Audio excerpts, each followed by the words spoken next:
There are few things as stressful as the moment you realize your pet's gone missing. Not only are you worried about the animal themselves, hoping beyond hope that they're okay, but you may also feel some guilt over the idea that you didn't do more to keep them safe. It's every pet owner's nightmare. When John and Cindy Billisberger's beloved dog Bruno went missing in September of 2016, they couldn't find him in any of his usual spots. At first, they were sure that the adventurous dog would eventually return, but then he didn't. After a month without any trace of Bruno, they began to fear the worst.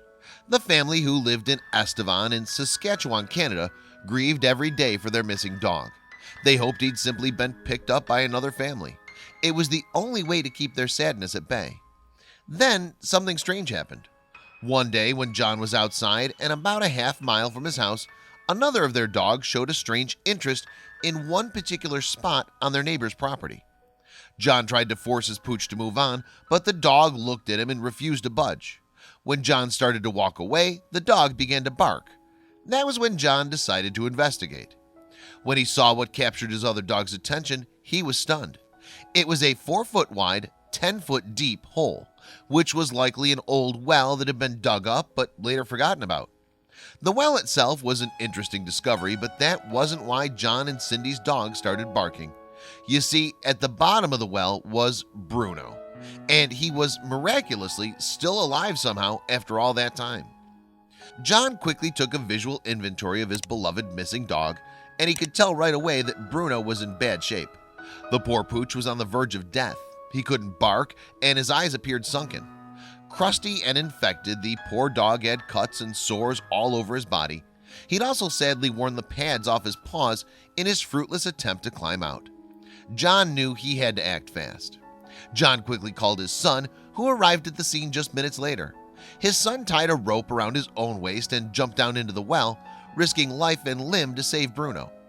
Bruno was in such a bad way that he didn't recognize John's son, and he seemed frightened.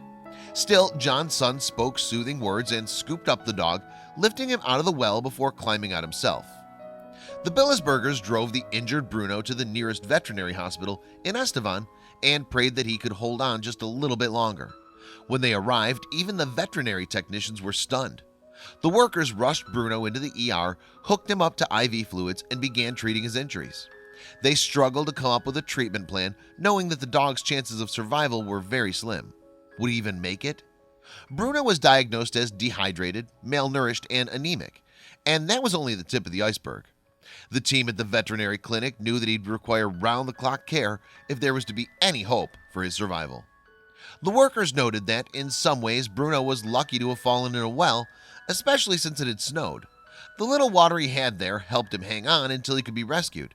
It was a strange but critical silver lining. Bruno spent weeks recovering. Thankfully, he slowly started getting back to his old self again.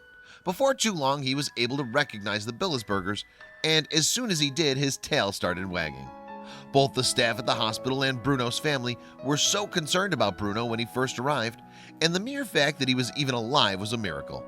They couldn't get over how he was able to recover the way he did. After 22 days of treatment, Bruno was finally well enough to go home. Sure, he was still a little weak and one of his paws was in a cast, but everyone agreed that the real medicine Bruno needed was love. John and Cindy were overwhelmed with adoration for their dog and the people who helped him. After seeing what he looked like when they brought him in and seeing the looks on the vets' faces, Cindy said, every day, every moment that he lived was another obstacle that was overcome. Bruno looked much better, but he had a long way to go. He was still battling refeeding syndrome, a potentially deadly disease that affects dogs recovering from starvation. Cindy said it was difficult to see him undernourished because he was so healthy before. The Billisbergers weren't the only ones who were happy to have Bruno back. John and Cindy remarked that their two other dogs were seriously depressed in the absence of their best friend. Thankfully, things were looking up. Poor Bruno. Can you imagine being half-mile from home, trapped and completely helpless? Thank goodness they finally found him.